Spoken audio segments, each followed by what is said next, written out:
Hey everyone, it's Lexie. So in today's video I'll be sharing with you my fall reading recommendations.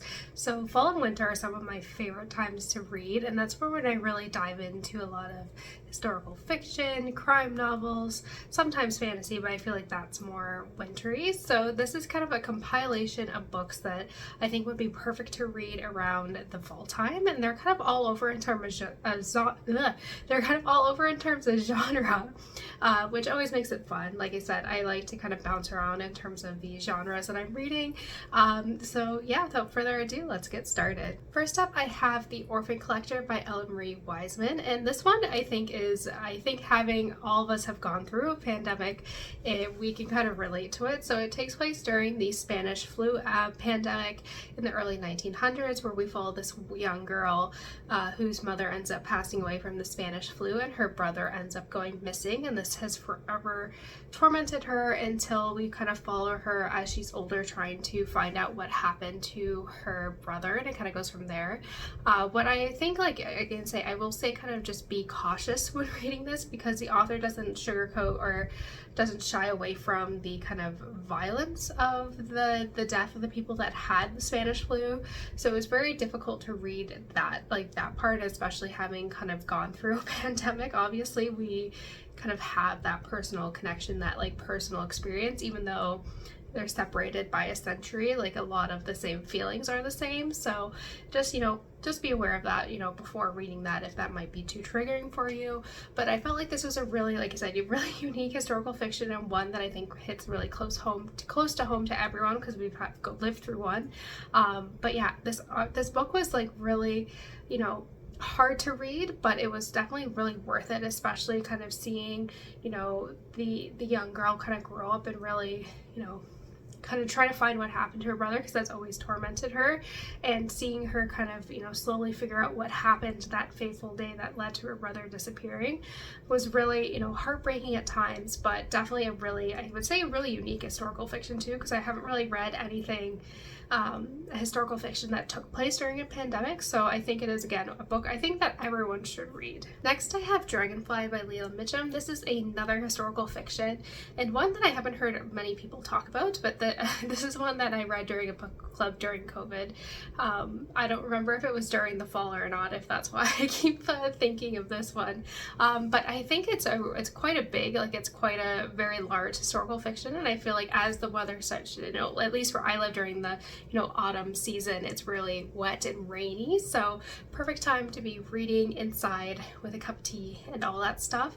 But this is kind of a espionage World War II historical fiction, where we follow a group of people who have been recruited to essentially go into Nazi-occupied France and help with the resistance and send information back to the Allies. But at the beginning of the book, we learn that this is after the war in the 50s, and they are essentially all brought together with the kind of being told that the one member of their team that died did not actually die, they might still be out there.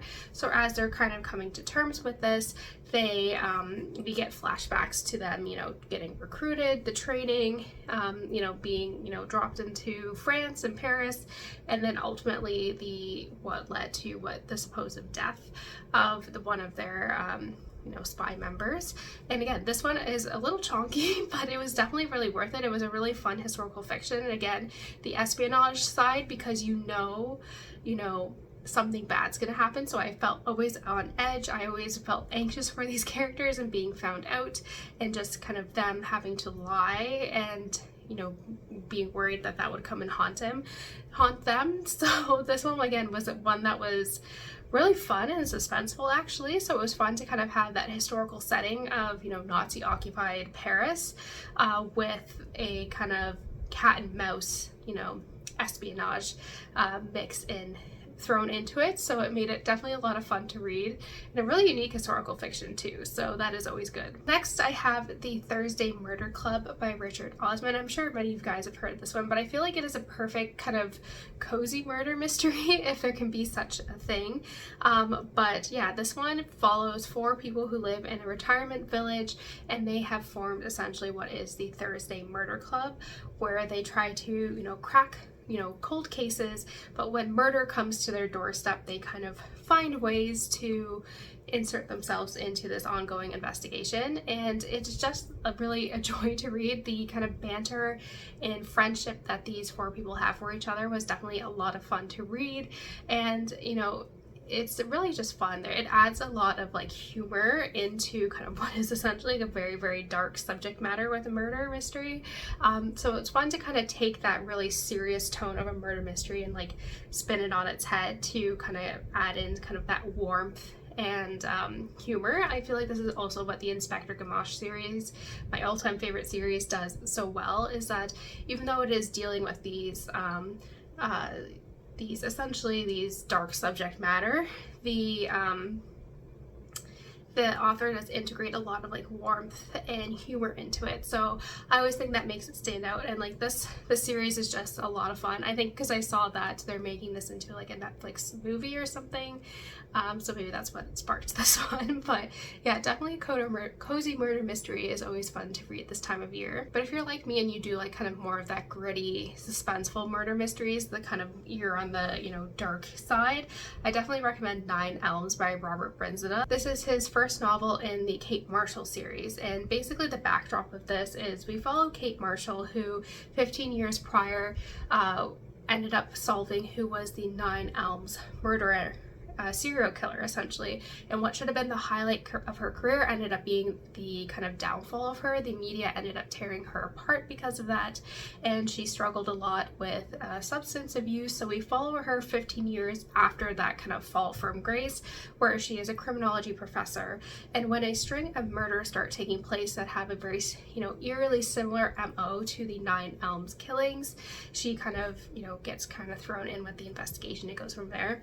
This one was incredibly suspenseful and a lot of fun. I think Kate is such a complex character. She is very flawed. She is dealing with a lot of demons, and kind of seeing her try to overcome this thing that is still haunting her from her past, and then also having to kind of face the reality of like a similar murder, like serial killer kind of showing up again, kind of unravels a lot of that trauma. So this one was definitely suspenseful. I remember the ending was like really a lot of fun, and I think that overall this is a really great murder mystery series as well. It is definitely really suspenseful, and I think Kate is a very fun heroine as well. And lastly, I seem to be just on a historical fiction kick.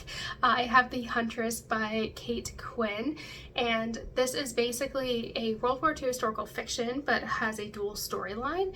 So we follow this young girl who her father ends up marrying this woman, and there's something off about her. So we kind of get that perspective in the 50s, and then we get the perspective of someone who survived basically the Holocaust, and she has kind of tag teamed with a reporter to find the Huntress, who was a notorious Nazi who ended up escaping any sort of prosecution during the war. She was able to kind of flee, and so there's kind of the intermingling of the two stories, and also kind of the lead up to the one person that will be able to identify the Huntress. And it was just super fun and suspenseful. I remember reading the last 50 pages, like I could not put it down. And again, this is kind of tying in a historical fiction with a more suspenseful side. Like I said, I feel like I gravitate towards more crime novels kind of in the colder months of the year, and so this one kind of has that like murder mystery suspenseful element to it, with the backdrop of World War II and also the 50s as well.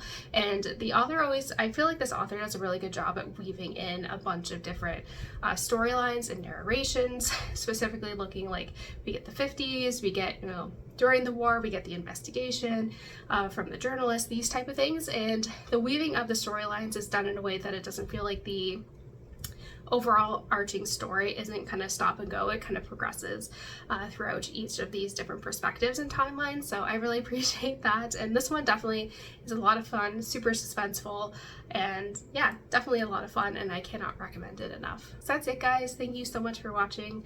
I hope you enjoyed this video. Let me know in the comments below what some of your fall reading recommendations are and all that fun stuff. So yeah, thank you guys so much for watching. Don't forget to give this video a thumbs up, and I will see see you guys next time. Bye, guys.